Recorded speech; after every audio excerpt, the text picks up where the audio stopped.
Yo, what's up, guys?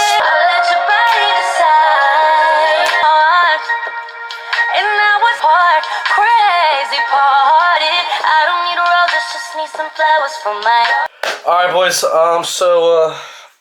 today's video, I'm gonna be talking about my current trading routine. Current trading routine, baby. Alright, let's go. First off, I want to start off this video with these glasses that I bought from Japan. What do we think about them? These give me a 10% boost in acquiring knowledge. They're a little bit dirty now, so I gotta clean them. Also got lens cleaners from Japan as well, which is good. But yeah, so I want to talk about my current trading routine, what my current trading routine looks like. This video is gonna be pretty short. Yeah, so let's get into it. So first off, I start my day, off the charts, obviously, because it's in the morning and New York opens at 12 at midnight. So I'm just chilling, doing my little thing, brainstorming some video ideas, reorganizing my goals, applying to jobs because I'm currently unemployed and I need to get my money up and not my funny up. I wrote down here on my whiteboard things that I need to get done.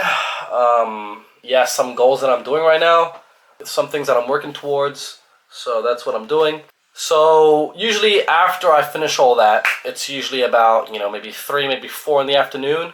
My sleep schedule is a little bit cooked, so I've been waking up late, but I've fixed it. I usually sleep around 3 and I wake up at 9, so it's looking all right. I mean, obviously not the most optimal hours of sleep that I'm getting each night, but as long as I'm able to function, that's pretty much all I need to do. That's all that needs to happen for me to complete my tasks for the day. So usually you go to the gym, come back home, I eat my food.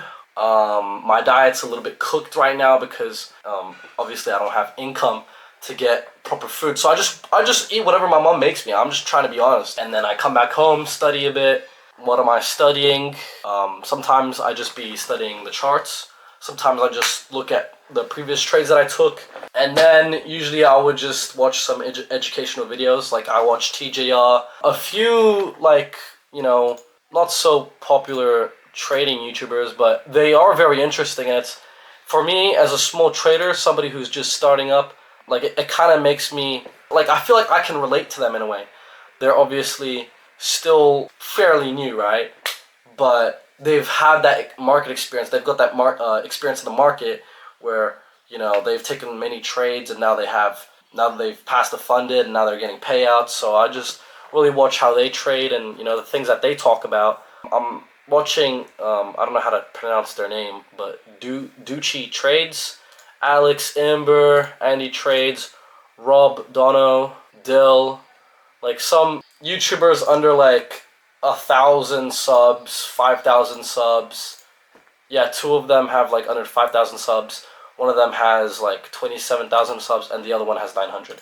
So I mean, I found them on my YouTube algorithm through this YouTube account that I'm posting on right now, and I've learned a lot of things from them, having the right mindset going into trading, and just all that stuff that you require to actually be a profitable trader in the markets.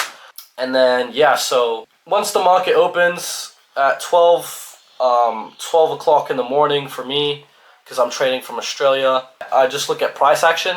I look at previous sessions highs, previous session lows. I mark out my Asia session high, my Asia session low, and then my London highs, my London lows. And then I'm still trying to learn how news data works. So yeah, so I basically just mark out my highs and lows on the previous session. And then when market opens, I just wait for either price to take out London highs or London lows, or if there's been a liquidity sweep pre-market open, then I look for price to either look for either price to sweep out Asia's highs or Asia's lows, and then get a trade based off that, because I trade reversals and a bit of price continuation. So that's basically what my trading model is based off of. If that doesn't happen, then I basically look for hourly, 4-hourly confluences, fair value gap, inverse fair value gap, order blocks, breaker blocks, equilibrium, and then I just basically try and take my trades based off those high time frame confluences. Or if there's a 1 hour or 4 hour unfilled fair value gap, then I look for price to actually trade out of it or yeah, trade out of it, but then also like see a retest, and then I'll just take a trade based off that. So I kind of have like, I'd say like one of my main strategies, and then like another strategy like in case something else happens. So it's kind of like situational, because the markets, they don't always stay the same. One thing might happen, and then that might not happen, and then you have to do another thing because another thing happened, if you know what I'm saying. But yeah, it's never usually the same. Price moves differently. That's something that I've learned from myself, having that personal experience in the market, and also from watching other people trading as well. So if you guys are getting into trading, then I do highly recommend not only back testing, trading yourself, but also just try and look at what other people are doing on the markets. Try and learn from other people's mistakes as well. Watch people who you connect with, because for me, I myself can relate to these YouTubers that I'm watching. They definitely do help a lot. Yeah, it's been pretty good. And I haven't really uploaded in the past, I think. Well, I did upload like yesterday, but before that it's been like 2-3 weeks, so basically almost a month now. But yeah, I've just been busy, planning the trip to Japan and really just staying grounded, taking it all in for what it is, and just enjoying Japan. I'm in Japan and I'm not trying to worry about the things that are here in Australia. I'm just trying to let go of my commitments and all my worries and stresses. And yeah, I've just been really focused on myself there in Japan. I think I talked about in my other video, my last one, when I went to Japan, that I really did find myself there in Japan. And I went to the internet cafes and I would just stay there and just look at the charts for hours on end. I got super dialed in and focused during my time in Japan, and I was able to really just push out so much work and set myself new goals and things to achieve, and the steps to take in order to actually get to that end goal and to meet those requirements. So that's kind of what's been happening over these last few weeks.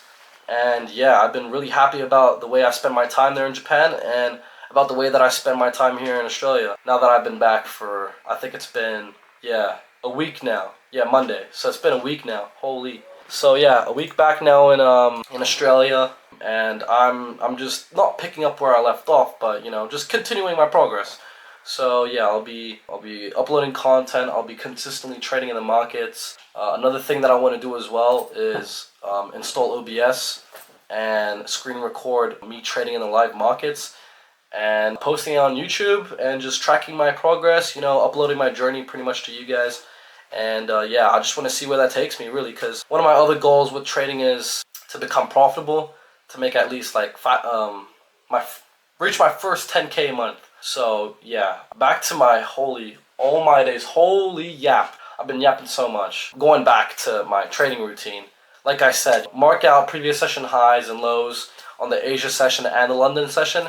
I'll wait for a reversal, liquidity sweep, and then I usually target either where resting liquidity is, either that be external or internal highs. It depends on how big it depends on how big the displacement is. So if it's a major move up or a major move down, I'm looking to hit full take profit, but I've been introducing partials into my trades and just training myself to move my stop loss to break even and just take those partials. So even if price does move down and we do see a displacement, at least I'm guaranteeing myself that I'll be making that amount of money, or I'll just be at break even. So that type of risk management is very good for when I'm going to be trading on an eval, and just really building that discipline early on before I actually open up a funded account. I pass the eval, start a funded, and I take trades based off that. So I'm just trying to put myself in the right position in order to actually make the right trades, and just waiting for the right setups to happen and present themselves. But yeah, I've been getting really better at trading now. It's been good. So that is my current trading routine. If any of you guys want to copy it, you're definitely more than free to copy the way I trade. That's just how I've been doing it. That's what works for me. I unknowingly created another strategy without even realizing it because of the way price moved. And I've just been logging my trades, back testing it. So one word of advice for you guys, if you're just starting to trade, when you do trade, always make sure to back test the trades that you take, the way that you feel in the market, the way that you feel during the trade and after the trade, things that you did wrong, like, you might not see your setup and you might have forced a trade, and things that you did do well, like waiting for the right setup, trading without emotion, and following your rules. So those are things that you want to take down when you're back testing. And yeah, I wish you guys all the best of luck on the charts. If you guys are new to day trading, then I believe that we can all do this, because it's a journey and we're all in this together. So thanks for sticking around and watching this far into the video. If you liked it, go check out my other videos, and yeah, that's pretty much it. Peace out, guys.